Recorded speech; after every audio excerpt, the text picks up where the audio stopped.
আসসালামু আলাইকুম, স্বাগত জানাচ্ছি আরটিভি সন্ধ্যা সংবাদে। আপনাদের সাথে আছি আমি সালিহা পারভিন সাথী এবং একই সাথে রয়েছে আমি আফসানা সুরাইয়া।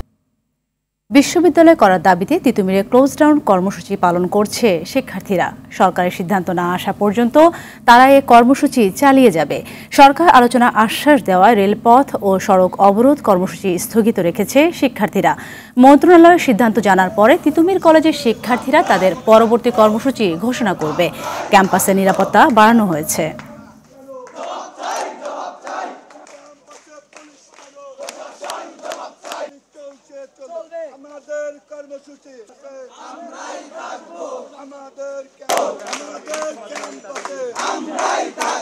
বিগত ৩ মাস থেকে আমরা আন্দোলন সংগ্রাম করে আসতেছি, কিন্তু আজ পর্যন্ত আমাদের কোনো আশানুরূপ ফল পাই নাই। প্রধান উপদেষ্টার সিদ্ধান্তের উপর ভিত্তি করে তার সিদ্ধান্ত জানার ইচ্ছা পোষণ করে আমরা আজকের দিনটা সেটা কিন্তু বিরত রেখেছি। তার যদি সিদ্ধান্ত আশানুরূপ না হয় তাহলে ছাত্র সমাজই সিদ্ধান্ত দিবে যে আমাদের পরবর্তী কর্মসূচি কি হতে যাচ্ছে। তিতুমির কলেজকে বিশ্ববিদ্যালয়ে রূপান্তরের দাবি অযৌক্তিক, এটা রাতারাতি করাও সম্ভব নয়, এমন কথা জানিয়েছেন আইন উপদেষ্টা অধ্যাপক আসিফ নজরুল।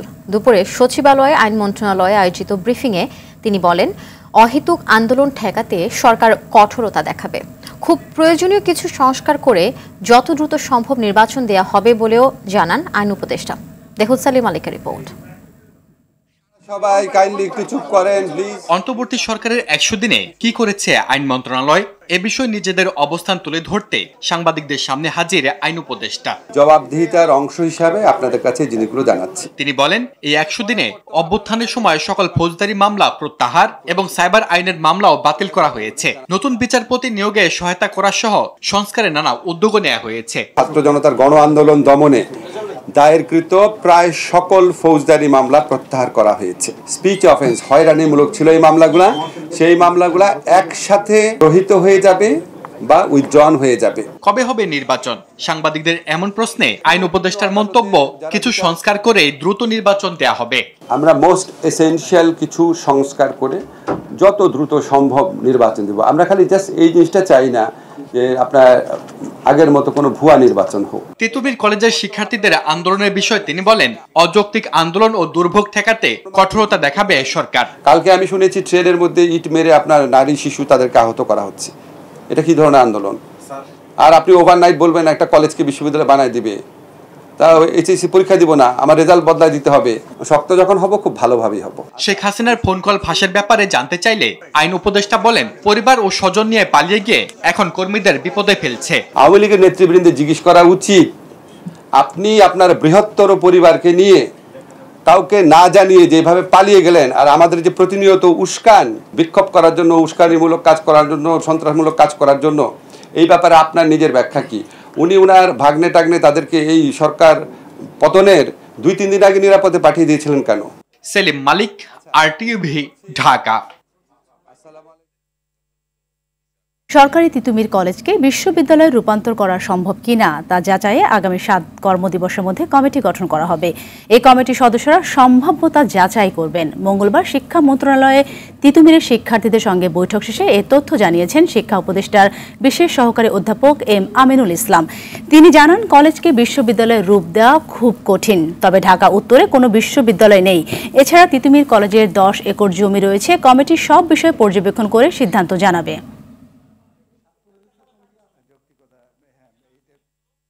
অনুমতি ছাড়া অবরোধ কিংবা যানবাহন চলাকালে প্রতিবন্ধকতা সৃষ্টি করে মহাসড়কে দুর্ভোগ সৃষ্টি না করার নির্দেশনা চেয়ে হাইকোর্টে রিট দায়ের করা হয়েছে।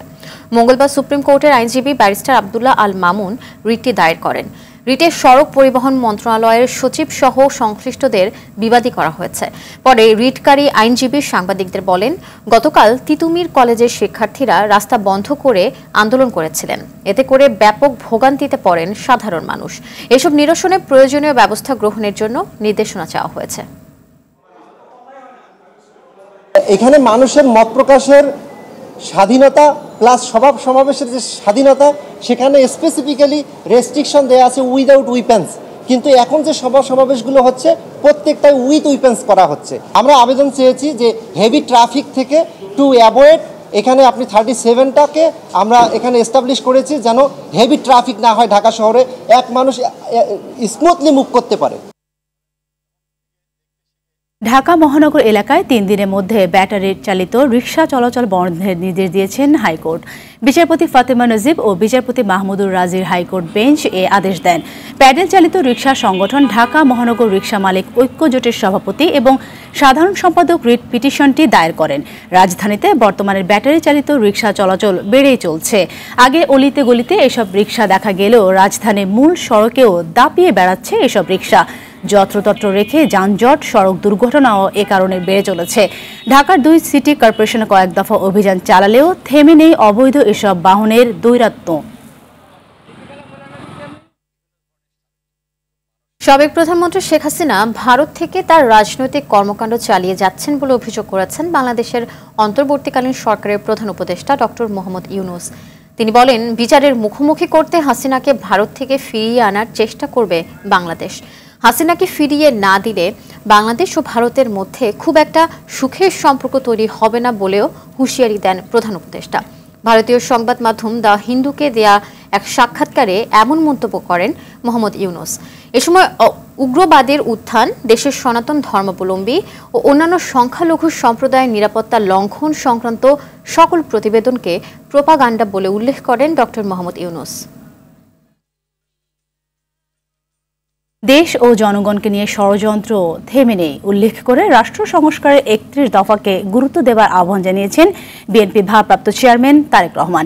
এদিকে ক্ষমতায় যেতে নয়, রাষ্ট্রের স্থিতিশীলতার জন্য বিএনপি বারবার নির্বাচনের দাবি করছে বলে মন্তব্য করেছেন দলটির মহাসচিব মির্জা ফখরুল ইসলাম আলমগীর। অরণ্য গফুরের রিপোর্ট।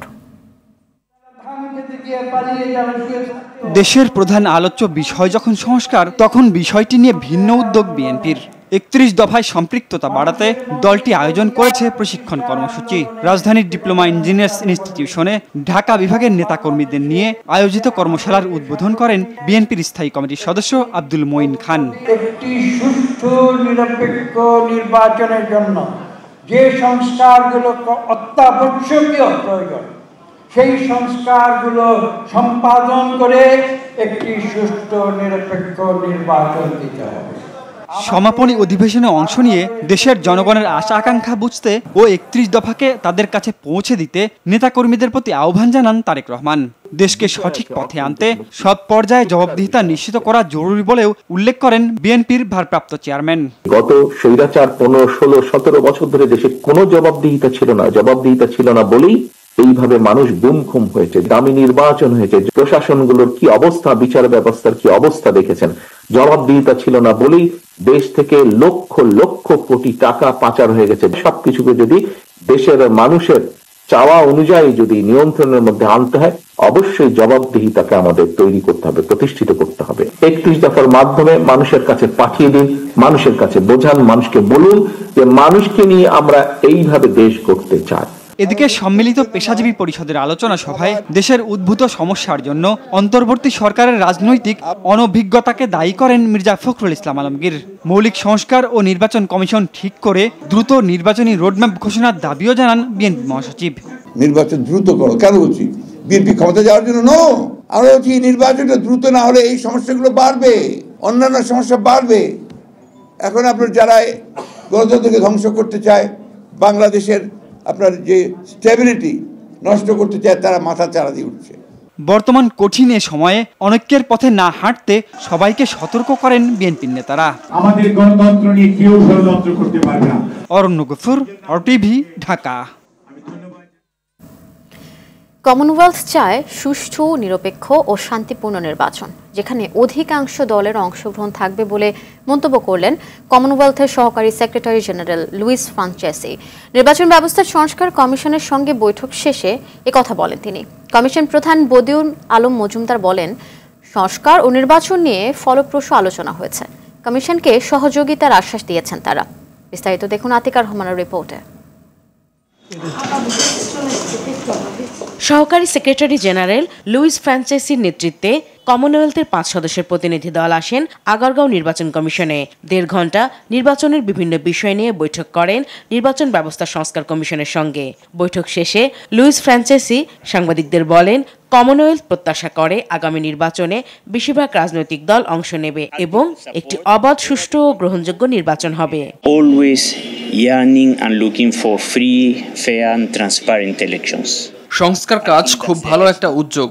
কমনওয়েলথ চায় বাংলাদেশে অবাধ, সুষ্ঠু ও স্বচ্ছ নির্বাচন। এতে এদেশের জনগণের মতামত প্রতিফলিত হবে। বাংলাদেশের সাথে নির্বাচন নিয়ে কাজ করতে চাই আমরা। সরকার চাইলে আমরা সব ধরনের সহায়তা দিতে আগ্রহী। বদুল আলম মজুমদার বলেন, সংস্কারের অগ্রগতি ও নির্বাচন নিয়ে গঠনমূলক আলোচনা হয়েছে। ওনারা এখানে এসছেন আমাদেরকে, আমরা যদি চাই সহায়তা করার জন্য, ওনারা কোনো প্রেসক্রিপশন নিয়ে আসেন নাই, ওনারা কোনো আমাদের উপর চাপিয়ে দেওয়ার জন্য আসেন নাই। বুধবার সাবেক সিইসি বিচারপতি আব্দুর রউফের সঙ্গে এবং আগামী সপ্তাহে শিক্ষার্থী প্রতিনিধিদের সঙ্গে মতবিনিময় করবে সংস্কার কমিশন। আতিকা রহমান, আরটিভি, ঢাকা। বিদ্যুৎ নিয়ে ভারতের আদানি গ্রুপের সঙ্গে সব চুক্তি পুনর্মূল্যায়ন করতে উচ্চ পর্যায়ের অনুসন্ধান কমিটি গঠনের নির্দেশ দিয়েছেন হাইকোর্ট। 2 মাসের মধ্যে এ বিষয়ে প্রতিবেদন দাখিলের নির্দেশ দেন আদালত। রিটের শুনানি শেষে বিচারপতি ফারাহ মাহবুব ও বিচারপতি দেবাশিস রায়চৌধুরীর বেঞ্চ এই আদেশ দেন। আরও জানাচ্ছেন বিপুল দেব রায়।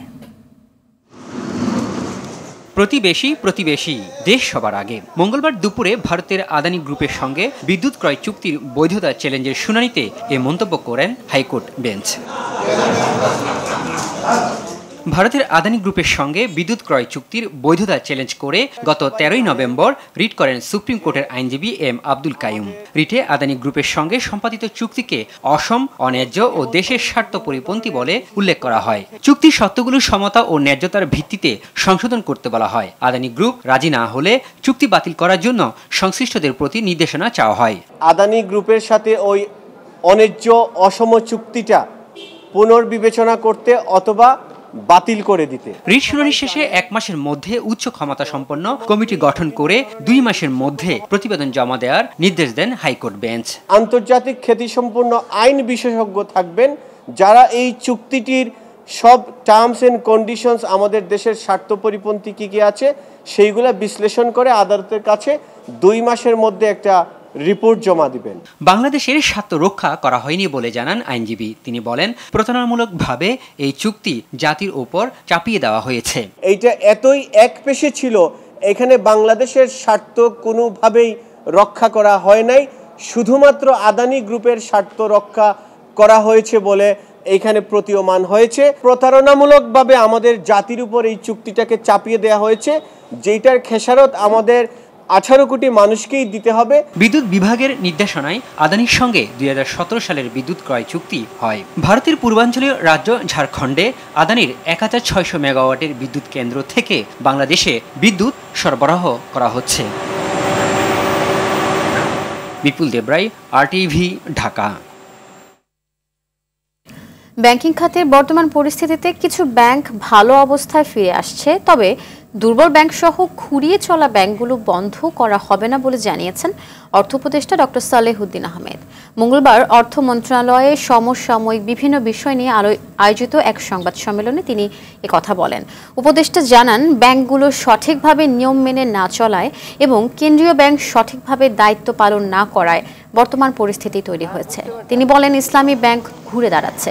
এছাড়া বাজেটের ব্যয় কমানোর উদ্যোগ নেওয়া হয়েছে। অহেতুক বিদেশ ভ্রমণ বন্ধ করতে হবে। যেসব প্রকল্প দীর্ঘদিন ধরে চলছে বা অপ্রয়োজনে নেওয়া হয়েছে সেসব প্রকল্পের বিষয়েও সিদ্ধান্ত নেওয়া হবে বলে জানান উপদেষ্টা। আইনের রিফর্মগুলো চলবে না, যে এফআরবিতে বেরিয়ে চলে গেলাম, সেটা তো আসল সমস্যার সমাধান না। আপনার ওখানে সুপারভিশন, মনিটরিং, পলিসি মেকিং এটা ঠিক করতাম।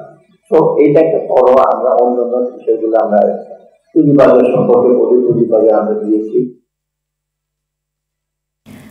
প্রকল্পের নামে গত 15 বছরে রাজধানীর খেলার মাঠগুলোকে ধ্বংস করে ফেলা হয়েছে। দিন দিন সড়কগুলো যাতায়াতের জন্য অনিরাপদ হয়ে উঠছে। নতুন বাংলাদেশের নাগরিকদের নিরাপদ চলাচল সংবিধান দ্বারা সুরক্ষিত করতে হবে। মঙ্গলবার পিআইবিতে ন্যায্য নগর ইশতেহার শীর্ষক আলোচনায় বিশিষ্টজনেরা এসব কথা বলেন। রফিকুল ইসলামের রিপোর্ট।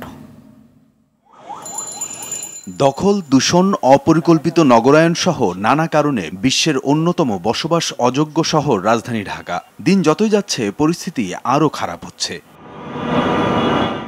ছাত্র জনতার অভ্যুত্থানের পর এখন নতুন বাংলাদেশের স্বপ্ন দেখছেন সবাই। রাজধানীকে বাসযোগ্য করে তুলতে করণীয় নিয়ে পিআইবি অডিটোরিয়ামে দিনব্যাপী আলোচনা করেন নগর উন্নয়ন, পরিকল্পনা ও পরিবেশ নিয়ে কাজ করা বিশিষ্টজনেরা। নগর পরিকল্পনাবিদ ডক্টর আদিল মোহাম্মদ খান বলেন, রাজধানীকে নিরাপদ ও বাসযোগ্য করতে নগর বিকেন্দ্রীকরণের বিকল্প নেই। মডার্নিজম আর্কিটেকচারের নামে যা হয়েছে সেটাকে এখন পোস্ট মডার্নিজম ধারণা চলে এসেছে। খেলার মাঠগুলো অনেক সুন্দর ছিল না, কিন্তু খেলার সুযোগের কোনো সংকট ছিল না, অথচ প্রকল্পের নাম দিয়ে দেখা গেল যে কি খেলার মাঠগুলোকে একটা কর্পোরেট আবহ তৈরি করা হয়েছে এবং সেখানে এখন মানুষ খেলতে পারে না। ব্যাটারি চালিত রিকশা নিয়ন্ত্রণ সহ নিরাপদ সড়ক ও যাতায়াত নিশ্চিত করতে বর্তমান সরকারের ভূমিকার সমালোচনা করেন রাষ্ট্র সংস্কার আন্দোলনের প্রধান সমন্বয়ক হাসনাত কায়ুম। কখনো কখনো রিকশা মুক্ত করা হয়, কিন্তু রিকশা মুক্ত করার চেষ্টা করা হয়েছে তাদের জন্য যারা আসলে বাংলাদেশের রাস্তার বা অন্তত ঢাকার রাস্তার যানজটের মূল কারণ। কবি ও দার্শনিক ফরহাদ মজহার বলেন, রাজধানী ঢাকাকে তার প্রাণ ফিরিয়ে দেওয়ার এখনই সময়। আমরা নতুন নগরায়ন করতে চান, আপনাদের পুরনো স্মৃতিতে ফিরে যেতে হবে। তার মানে এই নয় যে আমরা পুরনো বাংলাদেশ ফিরে জানতে পারবো না। নতুন নগরায়নের শুরুটা হতে হবে 1 নম্বর, শহর ঢাকাকে ডিসম্যান্টল ভেঙে ফেলতে হবে। একটি নিরাপদ ও বসবাসযোগ্য নগর নির্মাণে আইনের যথাযথ প্রয়োগের সাথে সাথে সবাইকে যার যার জায়গা থেকে এগিয়ে আসতে হবে বলেও জানান বক্তারা। রফিকুল ইসলাম, RTV, ঢাকা। মাওলানা সাদকে ছাড়া এবার ইজতেমা হতে দেয়া হবে না বলে হুঁশিয়ারি দিয়েছেন অনুসারীরা। অন্তর্বর্তী সরকারের প্রধান উপদেষ্টা ডক্টর ইউনূসের সঙ্গে দেখা করতে সকালেই কাকরাইল মসজিদ থেকে রাষ্ট্রীয় অতিথি ভবন যমুনার দিকে যান সাদপন্থীরা। সেখানে প্রতিনিধি দল প্রধান উপদেষ্টা বরাবর স্মারকলিপি দেন। পরে দাবির বিষয়ে শীঘ্রই আলোচনার আশ্বাস দেন প্রেস সচিব শফিকুল আলম। বিস্তারিত সুমন তানভীরের প্রতিবেদনে। রাজধানীর কাকরাইল মসজিদ থেকে অন্তর্বর্তী সরকারের প্রধান উপদেষ্টার সঙ্গে দেখা করতে রাষ্ট্রীয় অতিথি ভবন যমুনার দিকে রওনা দেন মাওলানা সাদের অনুসারীরা। তবে রমনা মোড়েই তাদের ব্যারিকেড দিয়ে আটকে দেয় পুলিশ। মুসল্লিদের অভিযোগ, ষড়যন্ত্র ও বৈষম্যমূলকভাবে তাদের মুরব্বিকে আসতে দিচ্ছে না একটি পক্ষ। মাওলানা সাদকে ছাড়া এবার ইজতেমা হতে দেওয়া হবে না বলেও হুঁশিয়ারি দেন অনুসারীরা। আমাদের আমির বাংলাদেশে আসবেন না মাওলানা সাদ, আর আমরা এটা মেনে নিব, এইটা মনে করা ভুল হচ্ছে। এ সময় মাওলানা সাদকে বাংলাদেশে আসার অনুমতি দেওয়ার দাবিতে স্মারকলিপি নিয়ে 10 সদস্যের প্রতিনিধি দল প্রধান উপদেষ্টার সঙ্গে সাক্ষাতের দাবি জানান। এ সময় প্রধান উপদেষ্টার প্রেস সচিব স্মারকলিপিটি গ্রহণ করে দ্রুত সময়ের মধ্যে প্রধান উপদেষ্টার সঙ্গে বৈঠকের আশ্বাস দেন। কথা বলছি, ওনাদের কাছ থেকে আমরা স্মারকলিপি চেয়েছি, স্মারকলিপি মাননীয় প্রধান উপদেষ্টার কাছে আমরা দিব। সমাবেশটা খুব দ্রুতই শেষ হবে, হওয়ার পরে এখানে যে ট্রাফিক ব্যবস্থা এটা আবার নরমাল হবে। পরে অবস্থান কর্মসূচি প্রত্যাহার করেন বিক্ষুব্ধরা। অন্তর্বর্তী সরকার কোনো বৈষম্যমূলক আচরণ করবে না বলেও আশাবাদ ব্যক্ত করেন তারা। আমরা ওনাকে যে কোনো সময় আনতে চাই, ওনার উপরে কোনো নিষেধাজ্ঞা থাকবে না। আমরা এই দাবি নিয়ে ওনার কাছে আসছিলাম। আলহামদুলিল্লাহ প্রেস সচিব শফিক সাহেব এসে আমাদেরকে রিসিভ করেছেন। উনি আমাদের হাত থেকে লিখিত আকারে আশ্বস্ত করেছেন যে ইনশাআল্লাহ প্রধান উপদেষ্টার কাছে উনি এটি পেশ করবেন এবং আমাদের সমস্যাটাকে সমাধান করার জন্য চেষ্টা করবেন। 31 জানুয়ারি থেকে 2 ফেব্রুয়ারি প্রথম ধাপ এবং 7 থেকে 9 ফেব্রুয়ারি দ্বিতীয় ধাপের বিশ্ব ইজতেমা অনুষ্ঠিত হবে। সুমন তানভীর, RTV, ঢাকা। জেলা প্রশাসনের আশ্বাসে সড়ক অবরোধ প্রত্যাহার করেছে বিক্ষোভকারীরা। বিকেলে কক্সবাজারের কলাতলী প্রধান সড়ক থেকে সরে যায় তারা। এর আগে প্রবালদ্বীপ সেন্ট মার্টিনে পর্যটক ভ্রমণে নিষেধাজ্ঞা প্রত্যাহারের দাবিতে সড়কটি অবরোধ করে বিক্ষোভ করে দ্বীপের বাসিন্দারা। এ সময় তাদের সঙ্গে যোগ দেয় পর্যটন ব্যবসায়ীরাও। এতে সড়কে দীর্ঘ যানজটের সৃষ্টি হয়, ফলে ভোগান্তিতে পড়ে কক্সবাজারে ঘুরতে আসা পর্যটকরা। বিক্ষোভকারীদের দাবি, দ্রুত সেন্ট মার্টিনে পর্যটক যাতায়াত সীমিতকরণ এবং ভ্রমণ নিষেধাজ্ঞা প্রত্যাহার করতে হবে। চন্দ্রা নবীনগর মহাসড়কে ভোর থেকে শুরু হওয়া অবরোধ প্রত্যাহার করে নিয়েছে শ্রমিকরা। সন্ধ্যা 6:30টার দিকে সেনাবাহিনীর উপস্থিতিতে রাস্তা থেকে সরে যায় তারা। এরপর যান চলাচল স্বাভাবিক হয়। এর আগে গাজীপুর মহানগরীর জিরানি ও চক্রবর্তী এলাকার 2টি কারখানার শ্রমিকেরা 1 মাসের বকেয়া বেতন সহ বিভিন্ন দাবিতে মহাসড়ক অবরোধ করে বিক্ষোভ করে। শ্রমিকরা জানায়, বেক্সিমকো ইন্ডাস্ট্রিয়াল পার্কে পোশাক ও সিরামিক কারখানায় 41,000 কর্মী রয়েছে। এর মধ্যে পোশাক কারখানার শ্রমিকরা সপ্তাহখানেক ধরেই সড়ক অবরোধ করে বকেয়া বেতন পরিশোধের দাবি জানাচ্ছে। অন্যদিকে জিরানি একটি ফ্যাক্টরির 14 জন স্টাফ ছাঁটাই বন্ধ এবং কারখানা খুলে দেওয়ার দাবিতে সকাল থেকে মহাসড়ক অবরোধ করে আন্দোলন করে শ্রমিকরা। এতে ভোগান্তিতে পড়ে যাত্রী ও চালকরা। সরকারি তিতুমির কলেজকে বিশ্ববিদ্যালয়ে রূপান্তর করা যাবে কিনা তার জন্য শিক্ষা মন্ত্রণালয়ে 7 কর্মদিবসের মধ্যে কমিটি গঠনের আশ্বাস দেওয়ার পর আন্দোলন স্থগিতের ঘোষণা দিয়েছে শিক্ষার্থীরা। এর আগে মঙ্গলবার বিকেলে তিতুমির কলেজের শিক্ষার্থীদের একটি প্রতিনিধি দল আলোচনার জন্য সচিবালয়ে যায়। এর আগে সোমবার সড়ক রেলপথ অবরোধ করে কলেজটিকে বিশ্ববিদ্যালয় করার দাবিতে আন্দোলন করে শিক্ষার্থীরা। এরপর একাডেমিক কার্যক্রম বন্ধ করার ঘোষণা দেয় তারা। এশিয়া প্যাসিফিক অঞ্চলের জলবায়ু পরিবর্তন এবং একটি দুর্যোগ স্থিতিস্থাপক বিশ্ব গড়ার লক্ষ্যে যৌথভাবে আন্তর্জাতিক সম্মেলনের আয়োজন করেছে কমিউনিটি ইনিশিয়েটিভ সোসাইটি এবং Asia Pacific alliance for disaster management.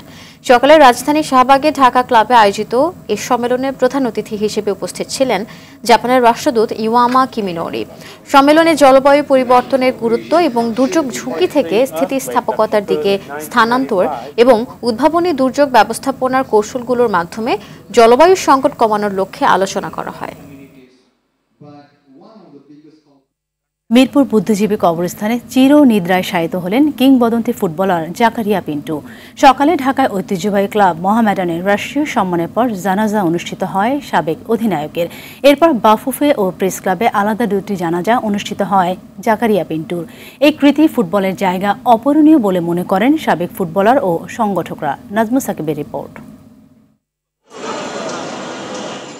প্রিয় প্রাঙ্গণ মোহামেডানে শেষবারের মতো আসেন তারকা ডিফেন্ডার জাকারিয়া পিন্টু। তবে এবার পায়ে হেঁটে নয়, লাশবাহী গাড়িতে করে। তাকে শেষবারের মতো দেখতে মোহামেডানে ভিড় করেন সাবেক ফুটবলার ও সংগঠকরা। জানালেন কিংবদন্তির সাথে নানা রকম স্মৃতির কথা। প্লেয়ার ক্যাপ্টেন ছিল 1 বছর 2 বছর ম্যাক্সিমাম 3 বছর, তাকে 8 বছর। আমরাই বলতাম পিন্টু ভাই ক্যাপ্টেন না থাকলে আমরা খেলবো না। ওনার যে খেলা দেখেছি উনি এশিয়ান মানের একজন খেলোয়াড় ছিল। এক কথায় বলা যায় যে বাংলাদেশের ফুটবলের ক্যাপ্টেন চলে গেল আর কি। যে ক্লাবেই নিজের বেশিরভাগ সময় কাটাতেন জাকারিয়া পিন্টু, সেই ক্লাবেই রাষ্ট্রীয় সম্মাননা দেয়া হয় তাকে। জানাজা শেষে জানানো হয় ফুলেল শ্রদ্ধা। সিদ্ধান্ত নিয়েছি আমরা একটা শোক সভা বা স্মরণ সভা করব, সেখানে আমরা বিস্তারিত আলোচনা করব এবং সেই আলোচনার মাধ্যমে উঠে আসবে ওনার স্মরণে এই চত্বরে বা মোহামেডান ক্লাবে ওনার জন্য আমরা কি রাখতে পারি পার্মানেন্টলি। অত্যন্ত আদর্শ খেলোয়াড় ছিলেন, অত্যন্ত পরেজগার ছিলেন। রমজান মাসে রোজা রেখে তিনি ফুটবল খেলতেন। তার সাথে আমি পাকিস্তান জাতীয় দলের হয়ে ইরান এবং তুরস্কে কয়েকবার গিয়েছি।